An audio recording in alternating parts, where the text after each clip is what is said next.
Thank you very much for this kind introduction. Thank you, Medienwerk NRW and Hardware Medienkunstverein for inviting me. Thanks to Fabian, Klaas, and Félix, and also to our host, Anna Bieber. Great to be here. What I want to do is I want to give a talk with two parts on the technology of sense. The first part, it's quite short, some introductory remarks on environmentality, framing my whole take on Guattari a bit broader, a kind of diagnostical framing that you get the background of the following reading. And environmentality, I mean, I thought it's good as an introduction because it's a description, or a very short but description of the formation of power that corresponds to a situation that we might call posthuman, but here we could already start to discuss what this could mean. So I start with my first part on environmentality. Environmentality, this is the concept Michel Foucault has forged in 1979 in order to describe the coming post-sovereign mode of governmentality. According to the brief analysis he gave in his lecture on the birth of biopolitics, this new mode of governmentality should have been mainly characterized by the becoming environmental of power, as the hitherto probably most attentive reader of Foucault's Steps Towards an Ecology of Powers, Brian Massumi, has emphatically emphasized. Today we see much clearer why environmentality, respectively the process of environmentalization that has accelerated and became pervasive since then, has to be considered as key phenomenon of our technological condition, whose analysis is one of the big challenges of the critical thinking of our time. But what does this exactly mean, becoming environmental of power? And what distinguishes the technologies of power that implement this new formation of power? Before I go on, let me just make a very quick side remark concerning language. When I say environmentality, it's in French environmentalité, and in German I would also say Environmentalität, not Umweltlichkeit, as one could mean. The thing is, it's a bit difficult because environmentality in English is also the translation of Umweltlichkeit, the respective Heideggerian term from paragraphs 15 to 18 of Being and Time, proposing an analysis of environmentality and worldhood in general.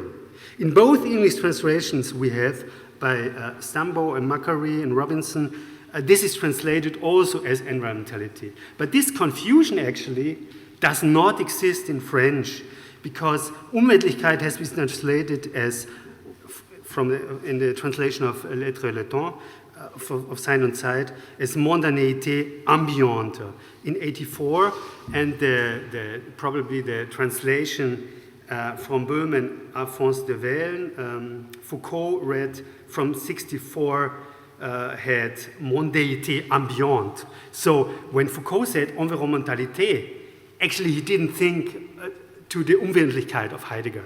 So that the most we can say is environmentality is a mode of power that has something to do with the technization of Umweltlichkeit, we could say. But I will come this back soon. So this far-reaching conceptual renewal was done by Foucault rather elusively, in passing, and only as an announcement what he was going to develop in the next lecture in extremely interesting passages we find in a manuscript of his lecture from March 21 on the history of governmentality, dedicated to the theoretical core of American neoliberalism, the Chicago School, and its anti-interventionist approach to a constant expansion of the economic form, to everything, non-economic. A passage which Foucault finally only presented in parts even to its audience, as if they hear dawning insight into a new grand transformation of power would have still been too fresh, too too fragmentary, too overwhelming for himself, and which would as such indeed need a very patient historical and systematic exegesis, which I cannot do here. But the horizon of analysis of this new mode of governmentality, Foucault himself emphasized, is not anymore the ideal of an exhaustively disciplinary society. Its mechanisms of a general normalization and the exclusion of those who cannot be normalized. But instead, the idea of, quote, Foucault, a society in which there is an optimization of systems of difference, in which the field is left open to fluctuating processes, end of quote. And as Foucault writes, quote again, in which there is an environmental type of intervention instead of the internal subjugation of individuals. An environmental type of intervention instead of the internal or inner subjugation of individuals. In a supplement to the manuscript, Foucault even spoke about a, quote, massive withdrawal with regard to the normative disciplinary system, end of quote, that was taking place, and he talked about the rise of a technology that is not anymore, quote, discipline normalization, but action on the environment. He said that's a technology. In short, and this is also Foucault, environmental technology, he says, very precise, which is not about a, quote, standardizing, identificatory, hierarchical individualization, but an environmentality open to unknowns and transversal phenomena, end of quote. So the general normalization, whose technologies of power like enclosure, parcellation, hierarchization have been analyzed by Foucault so carefully in his earlier work, will be replaced by a general environmentalization characterized by completely different forms of intervention, even a non-intervention, so to speak, focusing the control and the management of environmental effects and thereby producing different forms of individuation and subjectivity. Although Foucault didn't get much deeper into the concrete operational modes of this environmental technology, it is obvious that such a deep transformation of power is a huge provocation of thinking. It obliges us to rethink what individuation, subjectivation, and power, what relation, even environment, and even ecology could mean under the new envirogenic technological condition. It even demands, and this is what is currently going on at the front line of contemporary thought, I guess, a general ecologization of thinking. Let me quickly emphasize one important further aspect of Foucault's analysis from 1979. Foucault named environmental psychology as one of the core areas of neoliberalism's new environmental technology promoted in the US, but he didn't develop this perspective at their respective power knowledge formation. I mean, he just dropped the word environmental psychology. In the following lecture, from March 28, mostly dedicated to the Homo economicus, he shortly mentioned Borges Frederick Skinner, the prominent Harvard behaviorist, as its focal point and a sort of a mastermind behind the method of behavioral techniques, as he says, whose proliferation Foucault observed. Skinner, I just want to indicate briefly, developed programmed learning and operant conditioning, and he was the author of Walden II, that's the great novel from 1948. The second edition came out in 1978 because this was the high time when Walden II was really read. It was a disaster in 48, nobody was interested in, but in the 70s it really accelerated, and he wrote a great forward for the second edition. So this is a novel about behavioral engineering that embraces the proposition that the behavior of organisms, including humans, is determined by environmental variables, and altering environmental variables can generate a modified social-cultural system. That's, of course, that's a science fiction novel he wrote. During he waited for his professorship, he had Indiana, I guess. So he had still 3 months' time to move house, didn't know what to do, and then he decided to write this novel.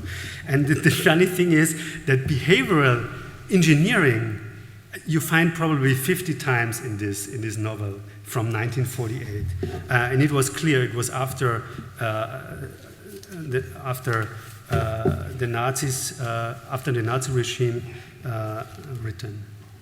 So let me already highlight here behavioral techniques, behavioral engineering, the management of behavior are not dead today, quite on the contrary.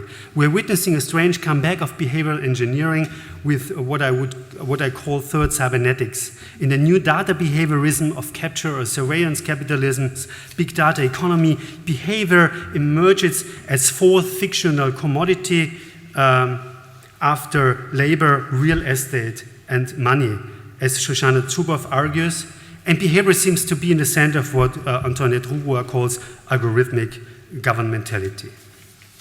But what is even more important now with view to the context of Foucault's observation, exactly in the year of Foucault's lecture, Harvard psychologist James Gibson, against any form of cognitivism, interestingly, he was a vehement protagonist of a new realism, in 1979, published the same year his treatise, The Ecological Approach to Visual Perception.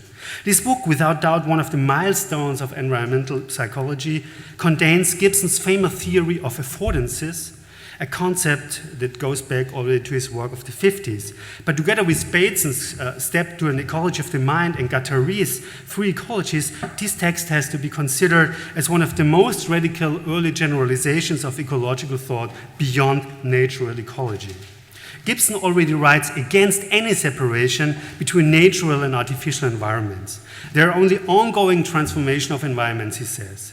The neologism affordance indicates what an environment offers, provides, furnishes to an organism, and accentuates the co-originarity already of organism and environment. So there is not an organism and an environment outside, it's a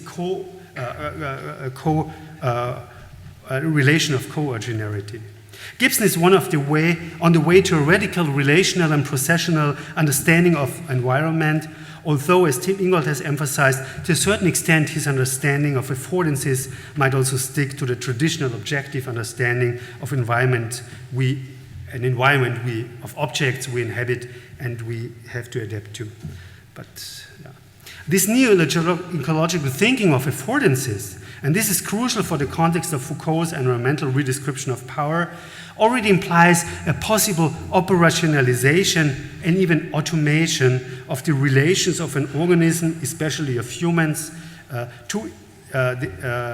an organism to its environment by the management and control of affordances. That's the important thing. So it's already a fantasy of automation, or a way to think this. So to understand the genealogy of environmentality, it would be necessary to analyze the whole discursive formation of environmental psychology as well as behavioral engineering in detail. And I will do this. I can't do this here. I will do this soon elsewhere. I guess Foucault didn't have and probably couldn't have a sophisticated idea about the operational modes of what he significantly called environmental technology of power. Probably he mostly thought on this behavioral engineering thing since he mentioned Skinner. But this turns out to be a great intuition, because since then, as already insinuated, the situation has changed dramatically due to the becoming environmental of computation, to take up Jennifer Gabri's formulation. The advancing dissemination of neoliberal logics in digital processes, the rise of so-called environmental media, the unfolding of an entire environmental media culture of distributed media and technologies, and the genesis of digital milieus that constitute the worlding and experiencing of digital cultures started to expose what I would like to call the process of environmentalization of all modes of existence. So the becoming environmental, if you want, of power is embedded in the becoming environmental of computation. It is this general process of environmentalization based on the radical computerization of 21st century media and its implementation of the cybernetic hypothesis that generates and drives this new mode of governmentality Foucault started to sense. To the extent that digital media technologies operate spatially and temporally dispersed, as well as infrastructurally distributed, and on microtemporal levels, they render environmental in the most radical way and operationalize what used to be traditionally called just simply Umwelt or environment. But that's a completely different thing. We speak now about an operational entity. And what was thought before is a mere and secondary outside of a primordial inside. The third stage of cybernetization, which has to be understood as a assertion of cybernetics as socio-economic political hypothesis, witnesses the emerging of an environmental culture of control in the sense of steering, managing, regulation, not only of surveillance, that thanks to the radical environmental distribution of agency by environmental media technologies, ranging from sensorial to algorithmic environments, from bio to nano, to even geotechnologies. This renders environmentality visible and prioritizes it like never before. It exposes the problem, if you want. So this media technological phase is the first to be genuinely environmental. So the time is over, for example, that somebody like Heidegger could imagine Umweltlichkeit, environmentality, again, as the distinguished constitution of human Dasein's speciality, and without any regard to a temporal aspect. That's maybe we could describe this evolution of idea, but it's a complete different thing. In other words, it is only with this phase that environmentality, in the widest sense, becomes problematic as such, and takes the form of the new problematics of environmentality with a capital I as our mode of governmentality. Its main problem is the capture and the control, the management and the modulation of behavior, of affects, of relations, of intensities, and of forces by means of environmental media technologies whose scope ultimately borders on the cosmic. The established powers Deleuze and Guattari speak of are increasingly organized eco-technologically. And all these phenomena and the diagram of power have now become objects of ecology. And indeed, the whole contemporary apparatus of capture, to take over this notion from Mille Plateau, which begins to appear here, can only be grasped anymore in ecological terms. This is a result of the history of control, in whose third environmental phase, the cybernetic state of nature, a Moscovici has spoken about, today fully comes into its own. Cybernetization crystallizes environmentalization.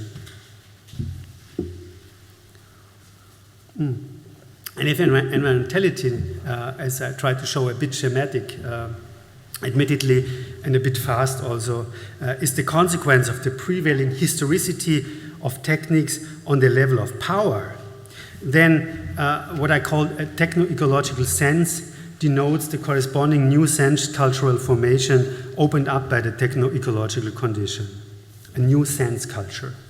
And in the following, I want to clarify what this could mean, and especially how its relations to environmentality could be described I want to do this by presenting a certain reading of Félix Guattari. The question concerning the relations of humans and machines, or of respectively bodies and machines, that flares up again and again in times of cybernetization, is as such always already deeply inscribed into this double transformation of power and sense occurring under the techno-ecological condition. So I come to my main part, techno-ecological sense.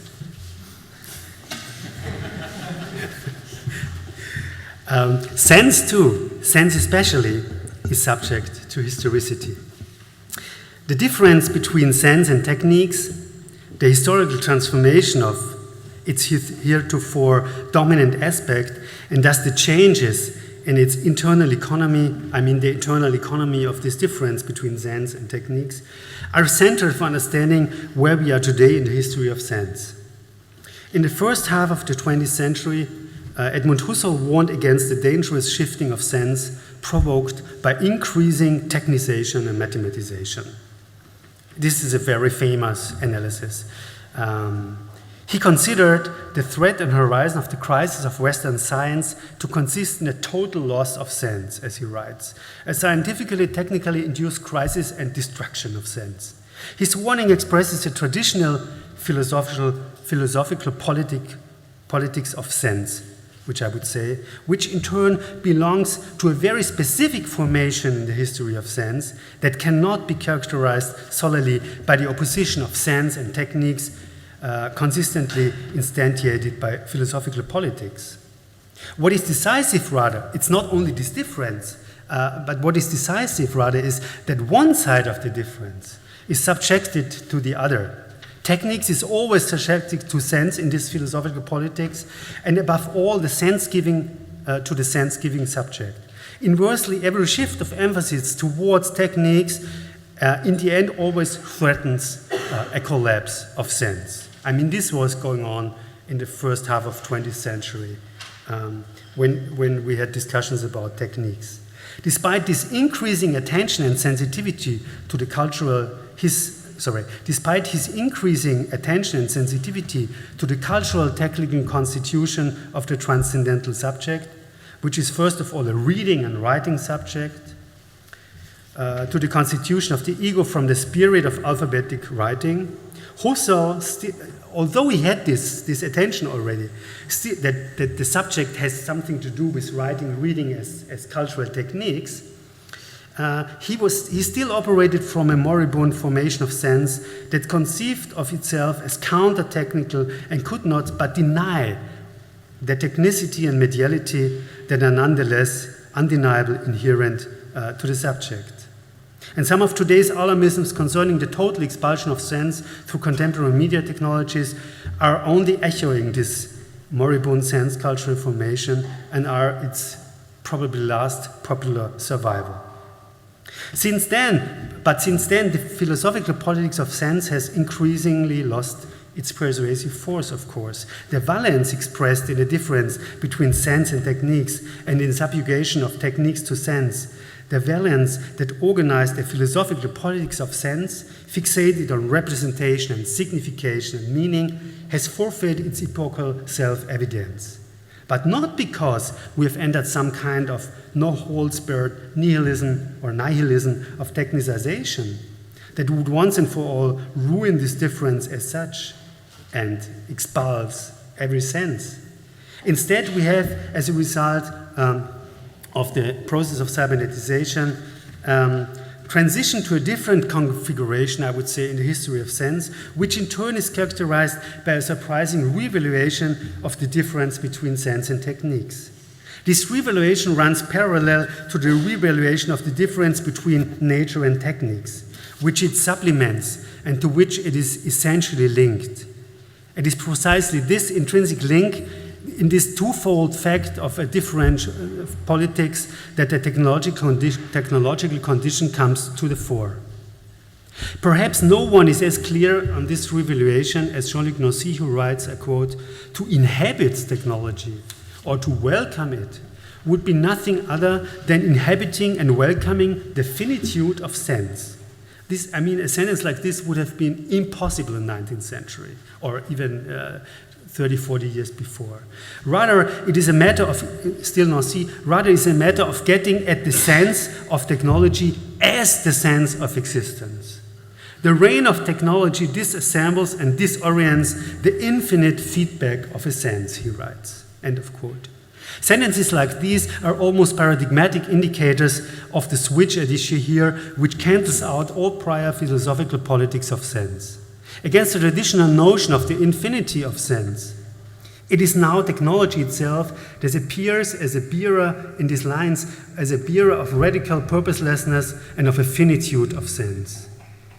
Even teleological rationality, which had classically positioned technology as a means to an end, you probably know this, ein Mittel zum Zweck, is historically dispensed with. These sentences thus have nothing of an emphatic rejection of sense about them, nothing of a short-sighted anti-hermeneutic daydream about the end of all sense.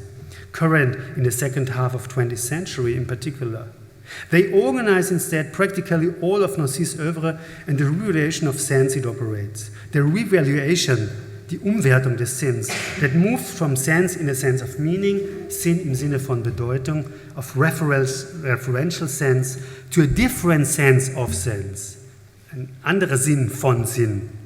A sense after the primacy of endowing with sense, a sense no longer to be given, no longer lost, to be lost, and no longer to be restored, no longer sedimented somewhere, and no longer to be discovered somewhere. The caesura this marks in the history of sense is tremendous. Where we once found the anti-technical bulwark of sense, we now all of a sudden see the technicity and the mediality of sense. The switch in the philosophical politics that takes place between Husserl and Nancy, ultimately even the transition from a philosophical to maybe a non-philosophical politics of sense, that is at least announcing itself here in this passage, marks the emergence of techno-ecological sense, as I would like to call this new formation. In this, the sense of techniques shifts from techniques to technology, and the sense of ecology shifts also from a restricted to a general ecology. Yet this modifies the concept of sense as a whole. The cult of the sign and of meaning that characterized the traditional culture of sense, most often supported by a non-technical, speaking, signifying subject of sense, against this background turns out to be an essentially pre-technological illusion. To think consistently after the culture of meaning requires renouncing once and for all the primordiality of human language and the despotism of the signifier. Félix Guattari, to come finally to Guattari, has mounted, the despotism of the signifier was already Guattari. Félix Guattari has mounted this great challenge to the dominance of language, which attacks the core and the evidence of an entire formation of the culture of sense. Today, this attack, by the way, is carried out under the name of affect, but it's the same story, I guess.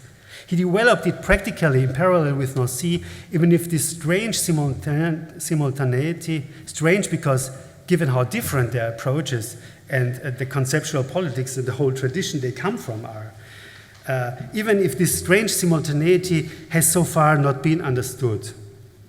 That is why Guattari is alongside Nancy one of the central theorists of the caesura in the history of sense and of the techno-ecological culture of sense that emerges from it.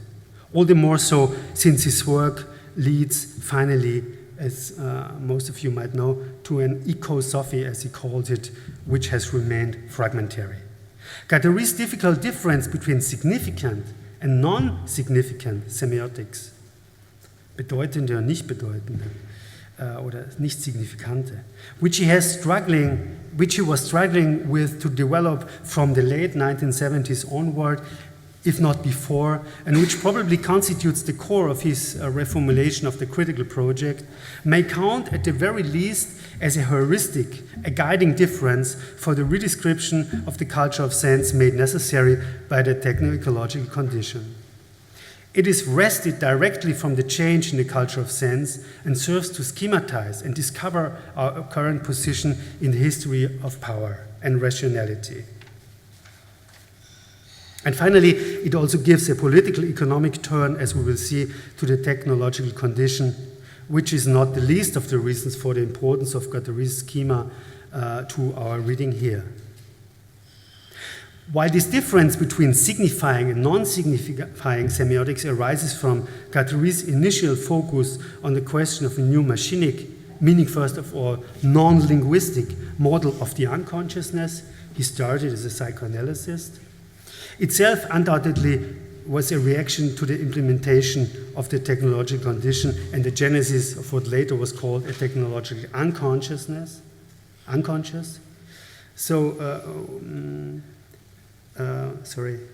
While this difference came out of this earlier psychoanalytic work, it comes to support a transversal and heterogenetic reconstellation of subjectivity in which Guattari's project culminates.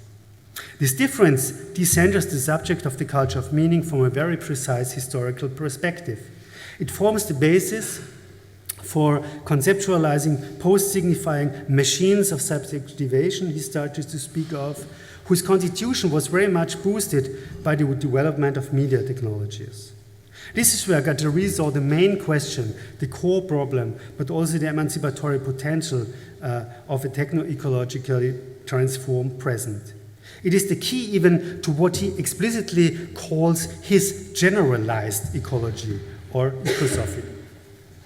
Generalized ecology brings together in an ethical and aesthetical way the three major ecological domains Guattari outlines: environment, I mean this is traditional ecology, social relations and human subjectivity.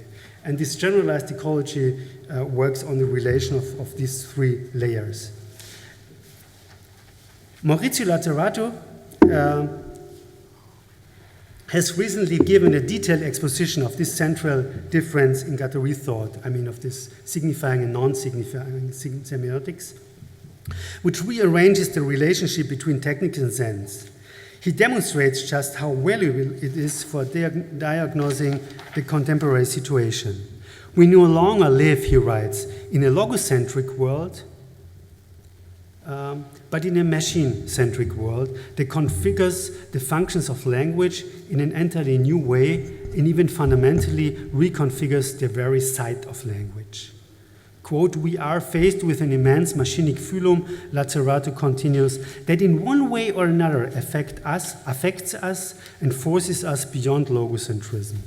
End of quote. This is a crucial and incisive point. One could say that Guattari's entire program arises from this machinocentric turn. Already several years before the heyday of the history of control in the first years of the 21st century, Guattari's program draws its conclusions with great foresight and represents the first figure of this new world. And I quote Lazzarato again, it's a longer quote.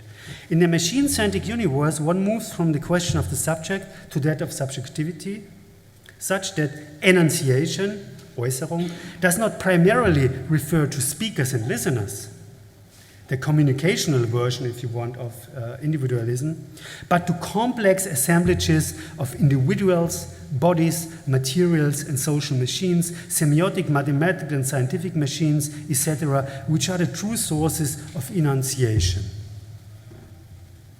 This was a quote from Guattari, quoted by Lazzarato. So, the sign machines of money, Lazzarato writes, economics, science, technology, art, and so on, function in parallel or independency because they produce a convey meaning, and in this way bypass language, significations, and representations. End of quote. In Lazzarato's persuasive interpretation, Guattari's elaboration of a general semiotics, as he calls it, which precisely comprises not just signifying speech, but aesthetic, scientific, technical, biological, and social semiotic machines as well, is the semiotics of the machinocentric world. It no longer works within the semiotic triangle, as Guattari said, of reference, signification, and representation that dominates under the logocentric condition in the age of meaning and characterizes the signifying semiotics at issue here. It thus reacts to the enunciatory regime of the technological culture of sense, primarily based on non-linguistic, asignifying semiotics such as software, program languages, algorithms, mathematical equations, diagrams, stock market indices, etc. And ceases to subject it to the linguistic universals of human language. And that's the interesting point, of course. Elsewhere, Guattari describes the move out of the house of language, which is prompted, even implemented, by the cybernetization of forms of life and modes of existence, as the implementation, he says, of the new aesthetic paradigm. Aesthetic, he said, because it appeals primarily to affects, and it is no longer linguistic. So you have again the same movement, out of human language towards affect. And that in turn, as we saw above, is subject to an environmentality now operating affectively. We might say that this move towards environmentality practically forces the development of the kind of, it forces or it obliges, or how to say, erzwingen, forces. Huh? Causes? Exactly. The development of the kind of semiotic theory behind human semiotics. I think that's the driving force behind the whole program of Guattari. So he was obliged to do this, as Deleuze would say.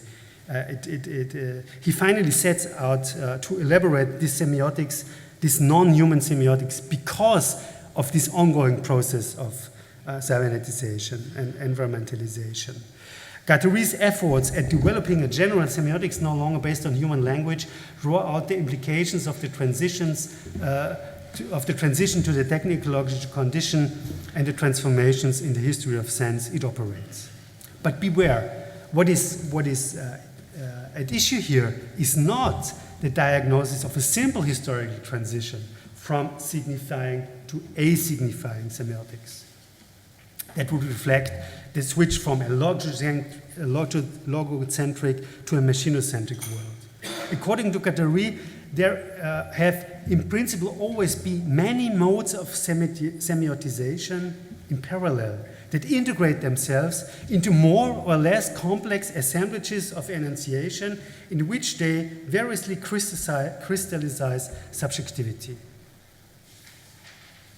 Not only linguistic signifying semiotics. And this reveals them to be closely linked to modes of subjectivation that this corresponds to. And from my perspective, they are the operative key aspect of different types of sense culture. Yet there are, according to Guattari, historical changes in the configuration of various modes of semiotization vis-à-vis each other. More precisely, and that's the crucial thing, there is a becoming an evolution of assemblages of enunciation. He says Äußerungsgefüge, we say in German, no? Assemblages of enunciation. In the second half of 20th century, and largely thanks to the evolution of media technology, are on the verge of transitioning to a new formation of interlocking modes of semiotization, modes for which Guattari himself began to provide the so-called ecosophic model. I will come back to this later. So what he tried to do is a critical perspectivation of these new arrangements. For Guattari, the becoming of assemblages of enunciation contains the very essence of historicity. I mean, his history is the development of different forms of assemblages of enunciation, he says. Thus, according to his schema very fast, in the first, he called, the first formation was were territorialized assemblages of enunciation, he calls this. Means pre-capitalist archaic subjectivities which were constituted by diverse initiatory, social, rhetorical machines embedded in clan, religion, military, corporational, etc. institutions. And so, you know, you have a lot of different modes of enunciation there. I mean, take very simple, just the gestures and rituals. So these are for him examples for a kind of signifying semiotic. And in this first formation of subjectivity, he says this was a very broad mix of these diverse modes of semiotization. And in his labor of cartography, the archaic machinism appears as a foreboding, as it were, of the machinocentric world, he says, implemented by media technologies in the age of planetary computerization. Or inversely, the entry of subjectivity into the machine, the genesis of a machinic subjectivity of a new type, he says, strangely repeats or initiates these archaic mechanisms, and therefore he was interested in animist cultures, for example. Between these two formations, make it a bit simpler, them lies the logocentric world that delimits the variety of modes of semiotization. And this world, according to Guattari, is above all the world of modernity's reterritorialized capitalist subjectivity. Which tries to reduce everything to a logocentrism. That's the thing. Essential to a precise understanding of Guattari's work now on this caesura in the history of sense. And in order to appreciate its great diagnostical potential, is the fact that it takes place from within a spirit of a critique of capitalism that Guattari gives a semiotic turn and places in the perspective of the history of control. The radical reconceptualization of political economy thus enacted reflects this new condition. For Guattari, capital is, and I quote, a semiotic operator at the service of specific social formations to implement control, end of quote, a semiotic operator. The extent to which capitalism, in the course of its long genesis, breaks into territorialized assemblages of enunciation and deterritorializes them, is the extent to which it ultimately subjects them to the general equivalent, zum allgemeinen Äquivalent, that's a Marxian term, as the emblem of the regime of signification. This is the central operation that makes capitalism, historically, he says, an autonomous formation.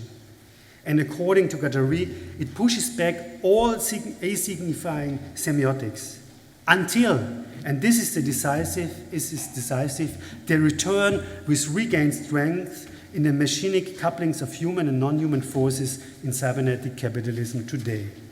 So capitalism reduces the diversity of semiotic operations, and yeah, I'll come back in a second to this.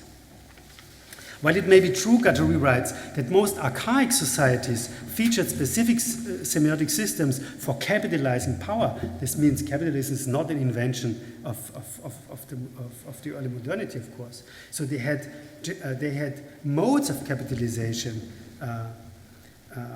he says, of power, from prestige capital to the capital power embodied magically, individually in clans or ethnic groups. A general mode of semiotization organized around the principle of general equivalence becomes autonomous only in the capitalist mode of production.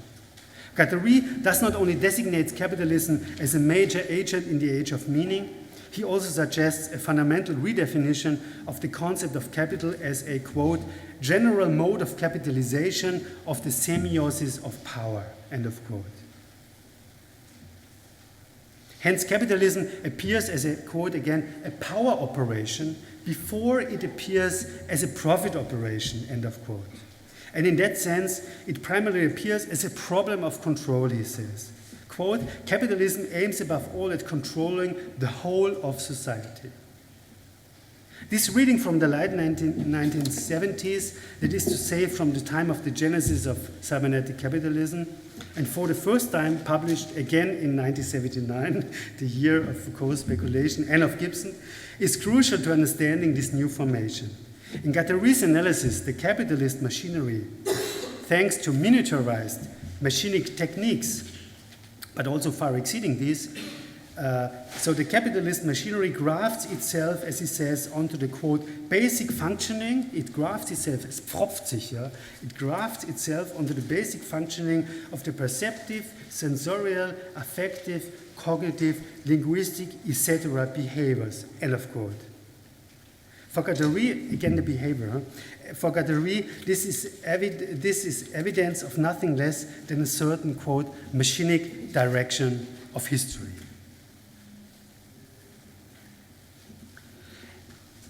Enabled by its alliance with cybernetic media technologies to explicitly turn its back on the fixation of asignifying semiotics, and above all, turning its back to human language, capitalism has greatly contributed to undermining the great ciphers of the age of meaning and once again proven its deterritorializing force.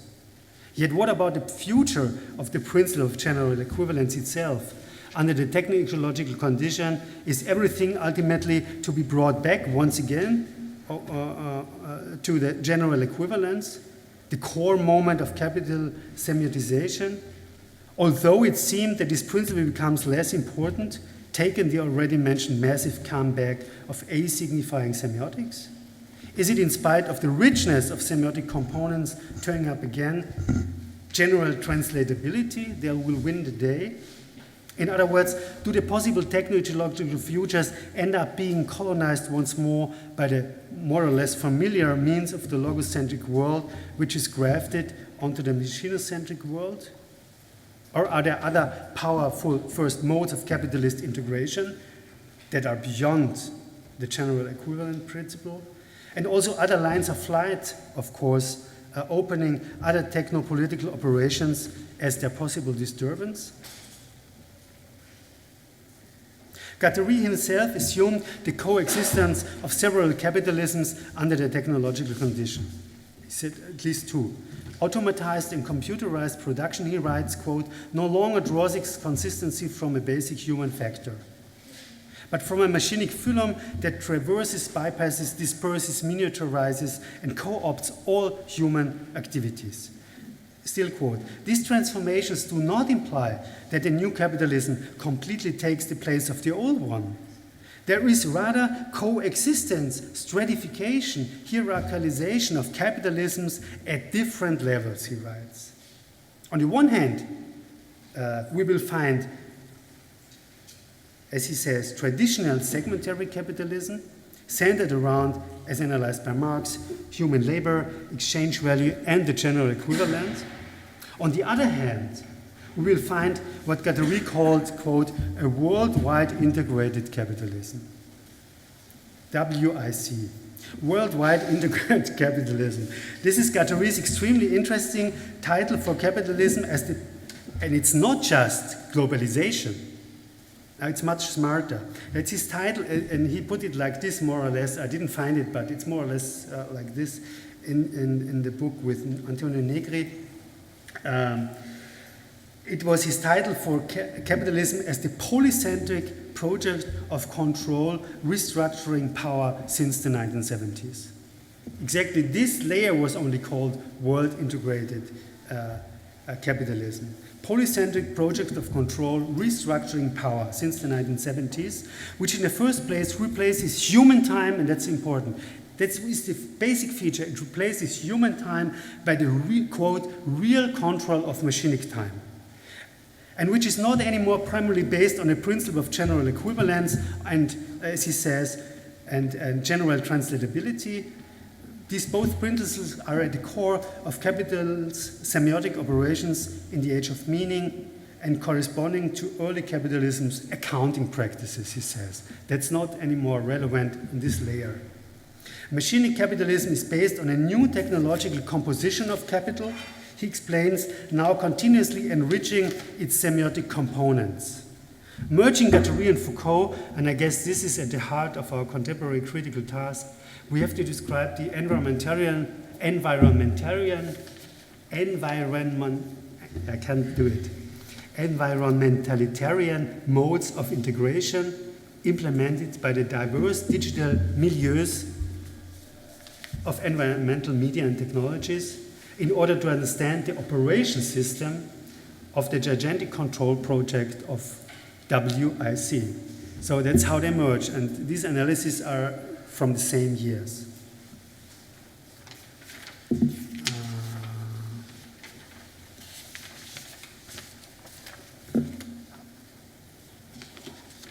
How much time do we have? I think I skip a part.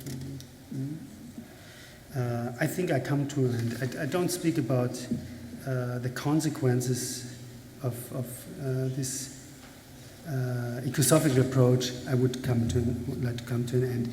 Even in its general mechanism, by the way, Guattari's ecosophical project is deeply marked conceptually itself by the process of cyberneticization.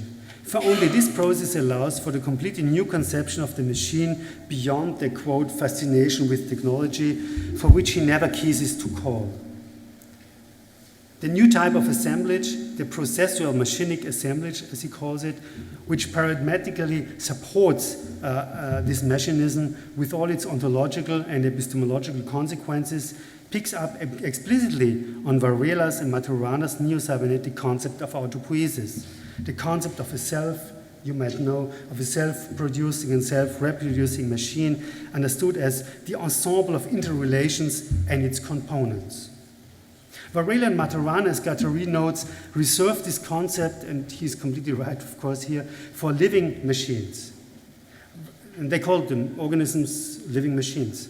Whereas they conceived of all other forms, from social systems to technical machines, in terms of an allopoiesis, in which the machine will search for its components outside of itself. So autopoietic machines or living machines are the only, at that time, were imaginable as the only type of machines that were searching inside about their relations and components.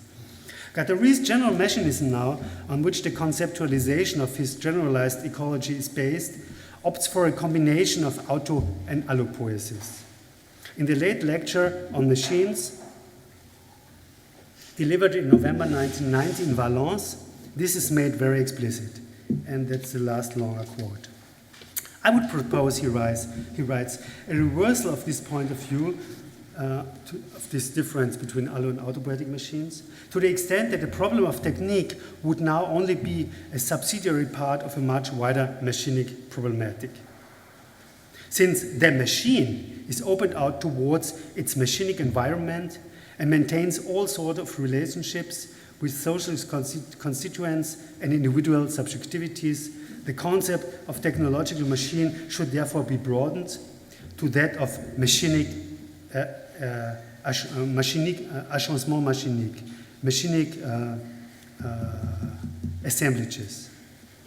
This category encompasses everything that develops as a machine in its different registers and ontological supports. And here, still Guattari, rather than having an opposition between being and the machine or being and the subject, this new notion of the machine now involves being differentiating itself, qualitatively emerging on an ontological plurality, which is the very extension of the creativity of machinic vectors. Rather than having a being as a common trait which would inhabit the whole of machinic, social, human, and cosmic beings, still Guattari, we have instead, he writes, a machine that develops only universes of references, ontological heterogeneous universes which are marked by historical turning points, etc., singularity, and so on and so on. So he says it's not anymore possible to speak about the being, of course, because that's the old culture of sense. And what the manifold becomings that we can observe have all machinic vectors. They are universes of reference. They exist only in the universe of reference of these machines. End of quote. The machines opening to the outside and to the machinic environment, as well as the subsequent change from an ontological to an ontogenetic thinking, as I would call this other thinking, described here and hereby following Gilbert Simondon, is one of Guattari's most far-reaching conceptual operations. It appears not only as a direct inscription of the techno-ecological transformation in his ecosophical program, which renders his project so contemporary to ours, it also crystallizes the figure of a different kind of technicity that today we seek critically to define under the heading of a general ecology. Thank you very much for your attention.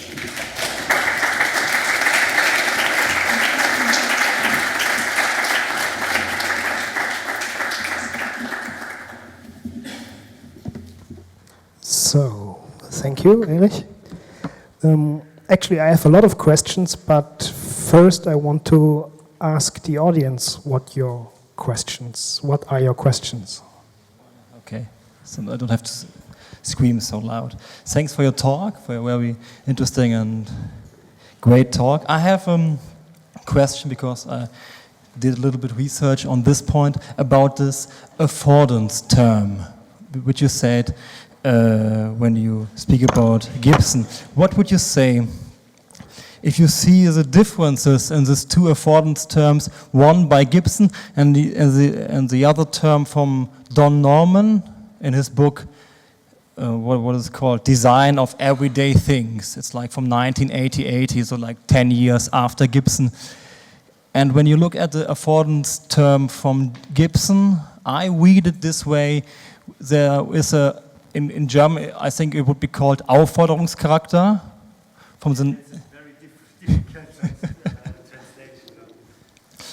I would say it also, like you also said, it comes from an early perspective, probably from Kurt Lewin, and then there was like, I would say the Gibson term refers to the nature environment, and the Don Norman term refers to the technical environment. So what would you say, is there when we look at this affordance term and look at the relation of man and machines, must the relation, when we look at not as a nature, not a man and nature relation, but a man and machine relation, how important is the design of the relation, of the interface, when we look at this like 10 years later term from Don Norman? I think the later term just brings to the force what is already implied in Gibson. Because you are right, Gibson speaks about natural environments, but there are a lot of passages in there where he says, actually the difference between nature and artificial environments makes no sense, because there's a constantly also technical transformation of environments going on, and so natural environments are also under hyphens in this sense. And I think that what design theory, I mean, because Florence was, you're right, it was the career of the term was in design thinking then, huh? And today it is highly appreciated again in thinking the new media culture. For example, for Mark Hansen, Florence is also a very important notion. And I guess it is so interesting because he starts to think in a non-natural way about environments. But the problem is, I mean, like I just mentioned shortly Tim Ingold, and he says, yes, he has, what the problem with Gibson still is that he has a very objective notion. So what in this environment, what you find there are these object driven, I mean, Gibson theory, object fascinated. It's not so much about processes and so on. That's I think, well, his weakness. But the stronger part is that came out later on, I would say. Yeah. And therefore I said that the idea of automation, of control of environments is already implied in this early version. Because it changed, it's a different mindset of thinking about what an environment is. There's a number of things I just disagree with you over in the first part of your speech, but I'm not going into that because people would be bored. I have a very, very simple question. In your talk and with regard to Guattari, what is warm and what is cold? What is warm and what is cold with regard to the theme of this conference being cold bodies, warm machines? What is warm and what is cold? Because in cultural theory, this has been used very often, this distinction that there's like warm patterns, cold patterns, and so on, you know, in culture. And I'm wondering what is warm and what is cold. I'm sorry.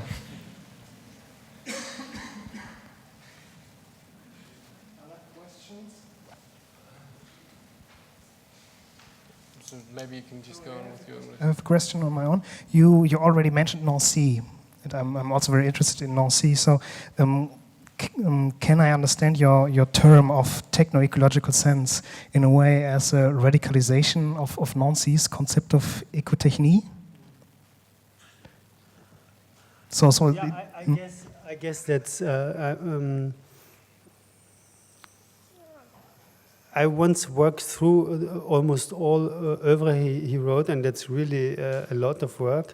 And I tried to find all passages concerning technology. And because all of a sudden it came to me that he wrote all the time about it, but actually he never wrote about it, and there was never a text on this before De l'Instruction, but this was afterwards, after our conversation on this. And then I thought, okay, maybe his theory, because what he did, of course, and I was very impressed, when at the period where at least in Germany, but also in France, actually, a lot of people spoke about the end of meaning of the subject and so on. He was interested in this very small book on, what is his title? Something with the forgetting of philosophy? Das Vergessen der Philosophie, genau. There he has this interesting idea that this isn't only maybe a sense cultural shift. Here he has the idea that there could be another culture of sense and so on, but he didn't really develop it. And what I tried to do is to read all these passages on technology as towards this idea of a sense cultural shift. And I did not find a single passage in all his work that was not, that did not work for this kind of narration. So, and therefore I had the impression that it's essential to go on and try to think this sense cultural shift as a possible but important diagnosis of our time, actually, or of the time of cybernetization.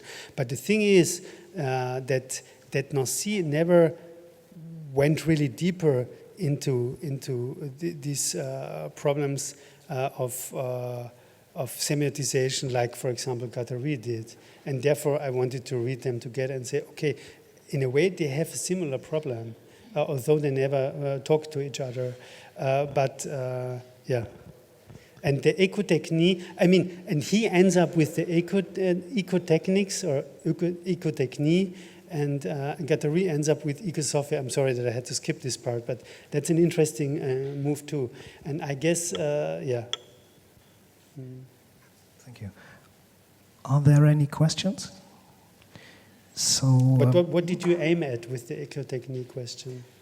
Yeah, I want to talk about this Nancy's thinking of technological becoming of being, actually. Because, I mean, the interesting point is that a lot of people had the idea, okay, that there is a shift in what technique means, and they had the problem how to describe this historical shift, because they always. We were like people like Leroy-Gourand. They started to I don't know, to speak about the first tool makers and so on. And for a long time, one thought, okay, we could narrate the history of techniques with different stages.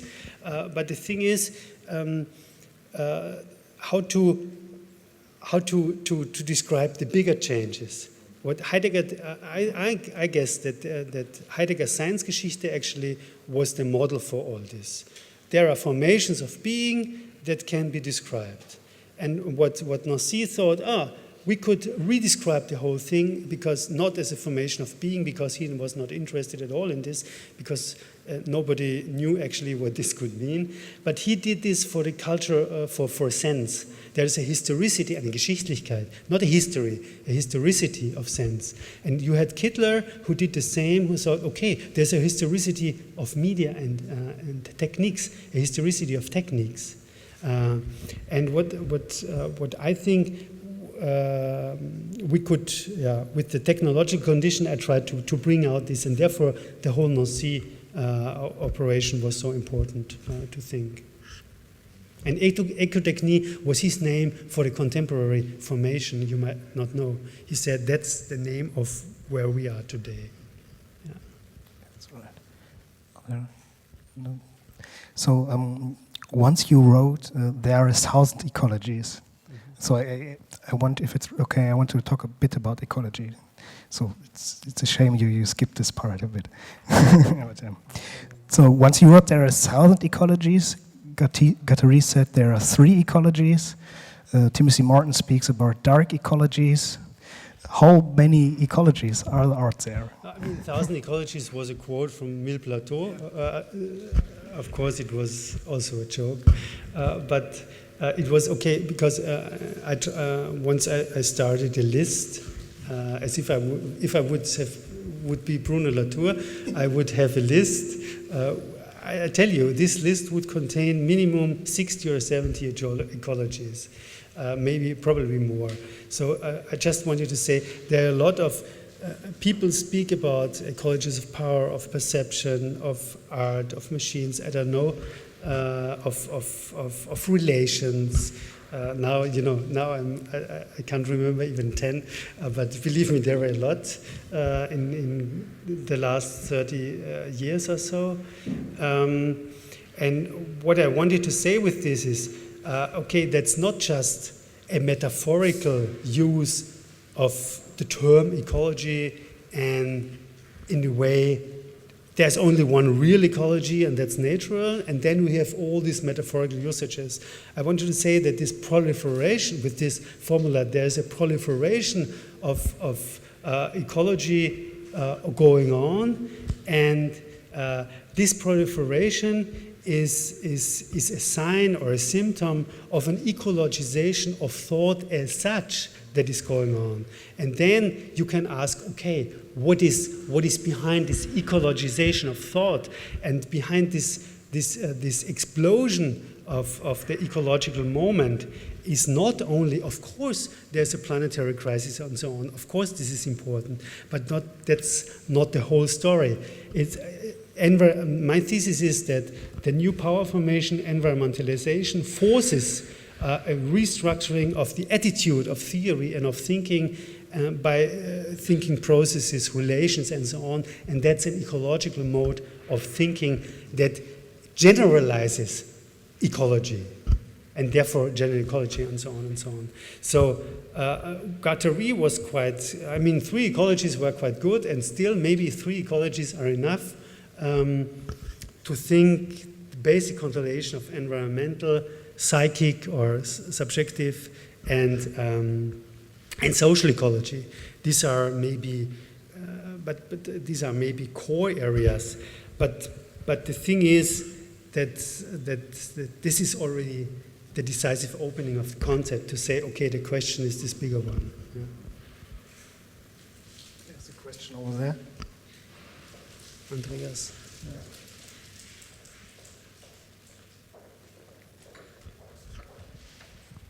Yes, thank you very much, Erich, for a great talk. I would like to ask you to speak a little bit more about cybernetics. And just to introduce that, you spoke about, or you said that, or spoke about our time as the kind of third cybernetics. Mm. And does that mean it's an epoch? Or is it an ideology that comes back in different disguises? Or is it a science that comes back as a master narrative? What's the, in terms of a political philosophy perhaps, what is the status of you saying third cybernetics? What can we do with that? What is, how do you operationalize that? First of all, it's to say, okay, that, we had discussions like this several times, but the thing is, I would say, okay, let's start to speak. Therefore, I always insist on the process of cybernetization with end of 19th century already. The control crisis in economy and in logistics and so on, where the control problem as such became very, very important. And from there on, one could start to develop. And by the way, therefore, the Guattari take on capitalism as control operation, or the integrated world capitalism as big control, polycentric control operation, is also very interesting. And you can start from 19th century to narrate this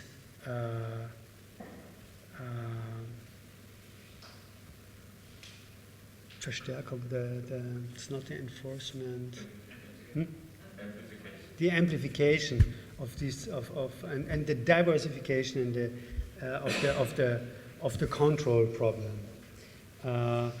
And so that's the first point, not to say, okay, cybernetics is first order and second order cybernetics. And maybe third, cybernetics is, I thought it could be an interesting term to say there is a continuity, but there is a continuity of the cybernetic problem in this contemporary formation of cybernetization. And this is that the status of the environment has changed completely from first to second to third cybernetics. Because in first cybernetics, the environment is, I mean, adaptation was the key word, and environment was just something to adapt to in a way. And the whole behavioral thing that I quoted at the beginning with Skinner and so on drew on this. Okay, then we can, if we change the variables, then we can force an organism to adapt. So they had still this idea of adaptation. And in the second order cybernetics, the leading term was learning. And Heinz von Förster had already a different take on the question of the environment. Although, again, always from the inside, from the system to the outside. And third cybernetics is maybe not, okay, the term is a bit strange at this point, and not unscharf, because it's not a third effort of the cyberneticians, a third generation, so to speak, to create new cybernetic entities that privilege or expose the problem of environmental control as their core issue. But the operationalization of the environment, I think, and the foregrounding of this idea leads to this formation of a third cybernetics. But it's more a political, economical term, I would say. I don't know if you heard the talk of Brian Holmes in Lüneburg at the cybernetic hypothesis workshop. He spoke also in a way of a third cybernetics. Yeah, Laura knows more about it. But it was a different one, exactly. He really thought there is, what is possible is a new effort in cybernetic thinking, and this is an ecological, an eco-cybernetics in a way, in the Guattarian sense. So it's not a diagnostical term at that moment. But from the history of cybernetics and within these logics, probably Brian's third cybernetics makes more sense. Because it's a new, in a way, engineering culture, but a wild one, you know. Considering time, I have to close our panel. Okay. So, thank you, Erich Hörl. Mm-hmm. Thank you all for your patience and attention.